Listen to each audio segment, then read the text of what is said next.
મોરબીના પોશ વિસ્તારના રહેણાંક મકાનમાં ઘૂસી 3 ઈસમોએ વૃદ્ધાને છરી બતાવી 19 તોલા સોનાની લૂંટ ચલાવી ભાગી છૂટ્યા હોવાનો બનાવ પોલીસ મથકે નોંધાવા પામ્યો છે।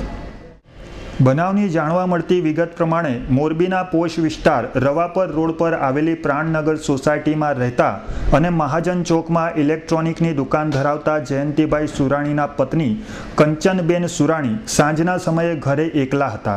ત્યારે દૂધ લેવા માટે બહાર નીકળ્યા ત્યારે તેની પાછળ 3 શખ્સો બુકાની બાંધીને ઘરમાં ઘૂસી ગયા હતા અને કંચનબેનને છરી બતાવીને ઘરમાં રહેલા 19 તોલા સોનાની લૂંટ ચલાવી હતી અને પલાયન થઈ ગયા હતા।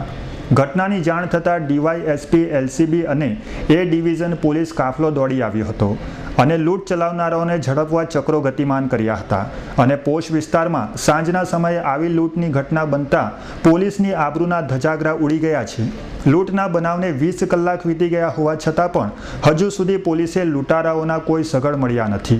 મહત્વની વાત તો એ છે કે જે વિસ્તારમાં લૂંટનો બનાવ બન્યો તે જ રવાપર રોડ પર જિલ્લાના પોલીસ વડા તેમજ LCBPI સહિતના લોકોના નિવાસસ્થાન છે। જો આવા પોશ વિસ્તારો સલામત ન હોય તો બીજા વિસ્તારોમાં કેવી સુરક્ષા પોલીસ કરતી હશે? બહારથી દૂધ લઈ અને ઘર તરફ જતી હતી। ઘરમાં પ્રવેશ કરતા 3 અજાણ્યા માણસો ઘરમાં પ્રવેશેલ અને કંચનબેનને છરી બતાવી અને મોઢા આડો ડૂચો ભરાવેલ। આ લોકો હિન્દી ભાષા બોલતા હતા અને છરી બતાવી કે તારા પાસે જે કંઈ વસ્તુ હોય તે કાઢી આપ, જેથી કબાટ ખોલી તેમાંથી 19 તોલા સોનાના જુદા જુદા પ્રકારના દાગીના કિંમત રૂપિયા 2,85,000ની લૂંટ કરી લઈ ગયેલ છે।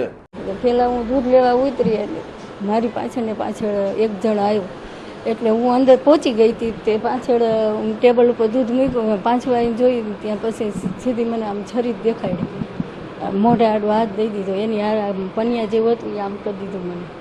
પછી બીજા 2ની પાછળ આવ્યા, એ પાછળ 2 આવ્યા ને એટલે પછી બાયણું બંધ કરી દીધું એનું। બાયણું બંધ કરીને પછી એને હાલો હોય એટલું લાવો એ કે, એટલે પછી મેં સામેથી કબાટ ખોલી દીધો, પછી અંદર હતું એ મેં દઈ દીધું એને। પછી કે હવે બીજે ક્યાં છે, ઉપર લઈ ગયા, પછી ઉપરનું ખાનું ખોલીને પછી એમાંથી દઈ દીધું।